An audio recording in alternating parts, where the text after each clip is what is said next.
سلام. اليوم عندي لكم وصفه جديده. الوصفه ديال اليوم غادي تكون ماسك ديال البشره. غادي نحتاج فيه مكون واحد فقط اللي هو كيف ما كتشوفوا هنايا القهوه. المهم كبدايه هذا الماسك اللي غادي نوجد معكم اليوم صالح لجميع انواع البشره ما عدا البشره الحساسه.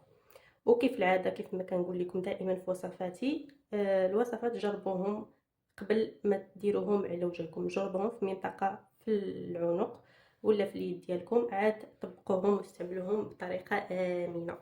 المهم غادي نحتاج هنايا القهوه.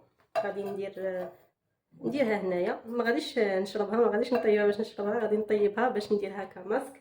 هنايا الاساس في هذه الوصفه هو تختاروا قهوه عاديه ما معطراش، يعني قهوه عاديه ما فيها حتى شي اضافات، وما تكونش قهوه سريعه الذوبان، يعني تكون قهوه عربيه.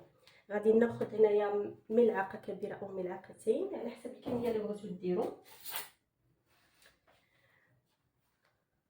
انا غادي ندير هنايا واحد الكميه اللي غادي تكفيني.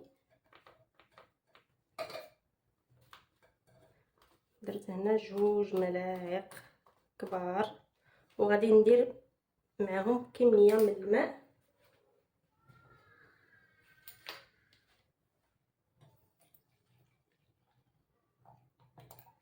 صافي دابا غادي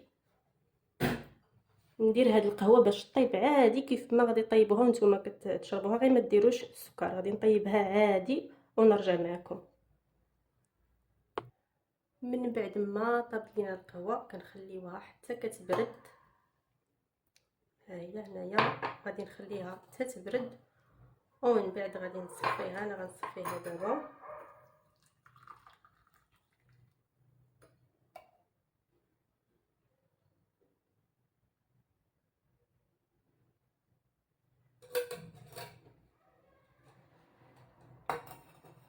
من بعد غادي ناخذ هذه اللي كنديروا فيها المكعبات ديال الثلج، وغادي نخوي فيها هذه القهوه ونديرها في الفريغو حتى تجمد.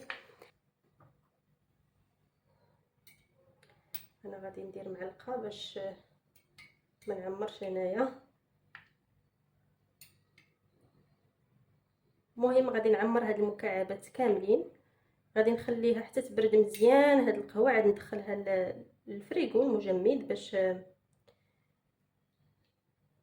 باش نحصلوا على مكعبات ديال الثلج هما اللي غادي نستعملوا على البشره ديالنا. بالنسبه لهاد المكعبات ديال الثلج ديال القهوه راه زوينين بزاف للوجه. كينشطوا الدوره الدمويه في الوجه. بالنسبه للوجه اللي كيكون شاحب، كتشوفي داك الوجه كيكون بعض المرات كيكون صفر وشاحب وما فيهش لا لون لا ضوء. فهاد المكعبات ديال الثلج وبالاخص ديال القهوه كينشطوا الدوره الدمويه في الوجه. هذاك البرود ديال الثلج كيحفز التدفق ديال الدم، وكيعطينا واحد البشره بحال ديال لي بيبي. وبالنسبه لهاد القهوه كتساعد كذلك على الانقباض ديال المسام، يعني كتساعد كذلك على انقباض المسام، كتحيد دوك الدهون الزائده. يعني بالنسبه للبنات اللي كتكون عندهم واحد البشره اللي كتكون ميدمه، خصوصا دابا في هذا الجو ديال الصيف. يعني واخا ما ديري لا كريم لا مرطب لا حتى شي حاجه، بعض المرات كتكون البشره ديالك ميدمه اكثر من القياس. خصوصا هذا المشكل كيعانيو منه اصحاب البشره الدهنيه. فهاد الماسك هذا كيحيد دوك الدهون الزائده، وفي نفس الوقت ما كينشفش البشره. كيف ما قلت لكم مره في الاول قلت لكم هذا الماسك كيصلح للناس اللي عندهم بشره دهنيه وكذلك جافه. المهم الناس اللي عندهم بشره حساسه يتفاداو كاع الثلج، شي حاجه بارده للوجه. ولا كيف ما كنقول لكم دائما في الوصفات اللي كنعطيكم، دائما جربوا في واحد البلاصه، يعني في العنق ديالكم ولا في يديكم. الوصفات كلهم قبل ما ديروهم للوجه ديالكم جربوهم، عاد ديك الساعه تقدروا ديروهم. بالنسبه لهاد المكعبات ديال الثلج ديال القهوه، كيحيدوا كذلك الانتفاخ اللي كيكون تحت العينين، وحتى الانتفاخ اللي كيكون في الوجه. بعض المرات ملي كنفيقوا في الصباح ولا كتكوني ناعسه هكا في العشيه هكا وكتفيقي الوجه ديالك من فوق، فهاد الماسك هذا كدوزيه، او هاد القطعه ديال الثلج ديال القهوه كدوزيها على الوجه ديالك، فكتحيد لك مباشره داك الانتفاخ، ما كيبقاش.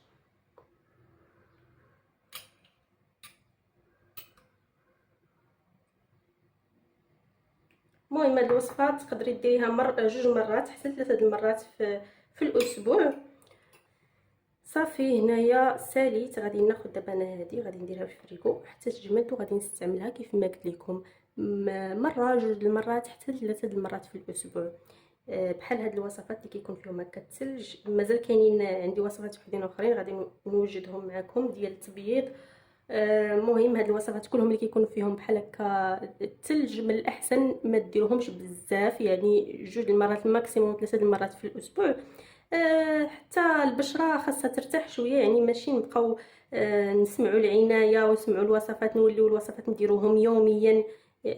بحال هاد الوصفات الا كثرناهم على البشره وبدينا كنخلطوا كل نهار، ولا نهار كنديروا فيه جوج الوصفات 3 الوصفات، وكل نهار هكا راه غادي نهلكوا البشره. يعني في بلاصه ما نحصلوا على واحد النتيجه اللي هي مزيانه، غادي نوليو نحصلوا على واحد النتيجه كارثيه. يقدروا ينوضوا لنا الحبوب، يقدروا بزاف ديال الحاجات. هذاك علاش الوصفات كنستعملوهم بطريقه يعني قانونيه ومعقوله، ما نستعملهمش بطريقه اللي غادي نضروا بها البشره ديالنا. المهم كما قلت لكم جوج المرات حتى 3 المرات الماكسيموم هاد الوصفه ديروها وصافي. ونخليكم حتى الفيديو اخر وصفه اخرى ان شاء الله، وبسلام عليكم. سلام. اليوم عندي لكم وصفه جديده. الوصفه ديال اليوم غادي تكون ماسك ديال البشره. غادي نحتاج فيه مكون واحد فقط اللي هو كيف ما كتشوفوا هنايا القهوه. المهم كبدايه هذا الماسك اللي غادي نوجد معكم اليوم صالح لجميع انواع البشره ما عدا البشره الحساسه. وكيف العاده كيف ما كنقول لكم دائما في وصفاتي، الوصفات جربوهم قبل ما ديروهم على وجهكم. جربوهم في منطقه في العنق ولا في اليد ديالكم، عاد طبقوهم واستعملوهم بطريقه امنه. المهم غادي نحتاج هنايا القهوه. غادي نديرها هنايا، ما غاديش نشربها، ما غاديش نطيبها باش نشربها، غادي نطيبها باش نديرها كماسك. هنايا الاساس في هذه الوصفه هو تختاروا قهوه عاديه ما معطراش، يعني قهوه عاديه ما فيها حتى شي اضافات، وما تكونش قهوه سريعه الذوبان، يعني تكون قهوه عربيه. غادي ناخذ هنايا ملعقه كبيره او ملعقتين على حسب الكميه اللي بغيتو ديروا. انا غادي ندير هنايا واحد الكميه اللي غادي تكفيني. درت هنا جوج ملاعق كبار، وغادي ندير معهم كميه من الماء.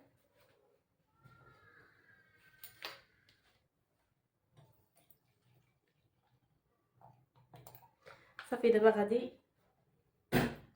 ندير هاد القهوه باش طيب عادي كيف ما غادي طيبوها نتوما كتشربوها، غير ما ديروش السكر. غادي نطيبها عادي ونرجع معكم. من بعد ما طابت لينا القهوه كنخليوها حتى كتبرد. ها هي هنايا غادي نخليها حتى تبرد، ومن بعد غادي نصفيها. انا غنصفيها دابا.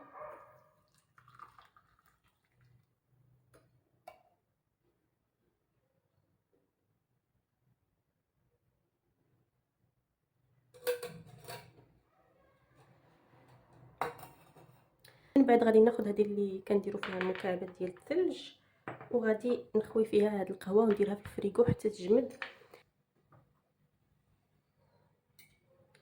انا غادي ندير معلقه باش ما نعمرش هنايا.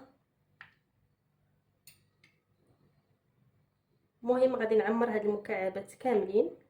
غادي نخليها حتى تبرد مزيان هاد القهوه، عاد ندخلها للفريغو المجمد باش نحصلوا على مكعبات ديال الثلج هما اللي غادي نستعملوا على البشره ديالنا. بالنسبه لهاد المكعبات ديال الثلج ديال القهوه راه زوينين بزاف للوجه. كينشطوا الدوره الدمويه في الوجه. بالنسبه للوجه اللي كيكون شاحب، كتشوفي داك الوجه كيكون بعض المرات كيكون صفر وشاحب وما فيهش ما فيهش لا لون لا ضوء. فهاد المكعبات ديال الثلج وبالاخص ديال القهوه كينشطوا الدوره الدمويه في الوجه. هذاك البرود ديال الثلج كيحفز التدفق ديال الدم، وكيعطينا واحد البشره بحال ديال لي بيبي. وبالنسبه لهاد القهوه كتساعد كذلك على الانقباض ديال المسام، يعني كتساعد كذلك على انقباض المسام، كتحيد دوك الدهون الزائده. يعني بالنسبه للبنات اللي كتكون عندهم واحد البشره اللي كتكون ميدمه، خصوصا دابا في هذا الجو ديال الصيف، يعني واخا ما ديري لا كريم لا مرطب لا حتى شي حاجه، بعد المرات كتكون البشره ديالك ميدمه اكثر من القياس. خصوصا هذا المشكل كيعانيو منه اصحاب البشره الدهنيه. فهاد الماسك هذا كيحيد دوك الدهون الزائده، وفي نفس الوقت ما كينشفش البشره.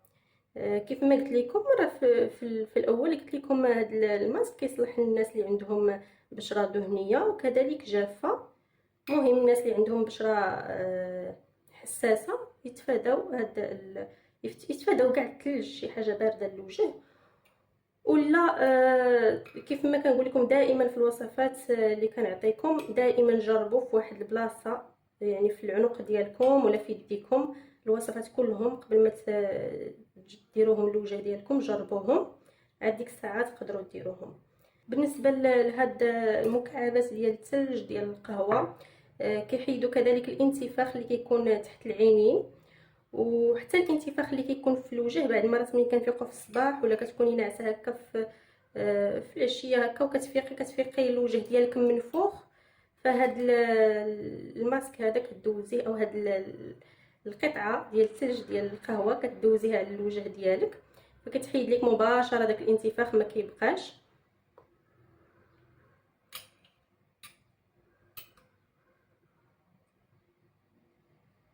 المهم هاد الوصفه تقدري ديريها جوج مرات حتى 3 المرات في الاسبوع.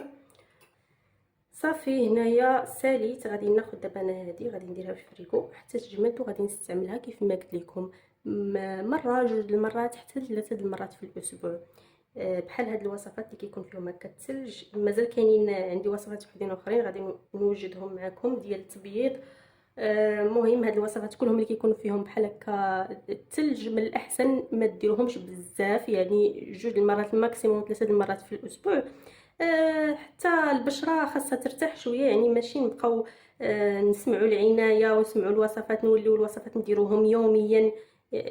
بحال هاد الوصفات الا كثرناهم على البشره وبدينا كنخلطوا كل نهار ولا نهار كنديروا فيه جوج الوصفات 3 الوصفات وكل نهار هكا، راه غادي نهلكوا البشره. يعني في بلاصه ما نحصلوا على واحد النتيجه اللي هي مزيانه غادي نوليو نحصلوا على واحد النتيجه كارثيه، يقدروا ينوضوا لينا الحبوب، يقدروا بزاف ديال الحاجات.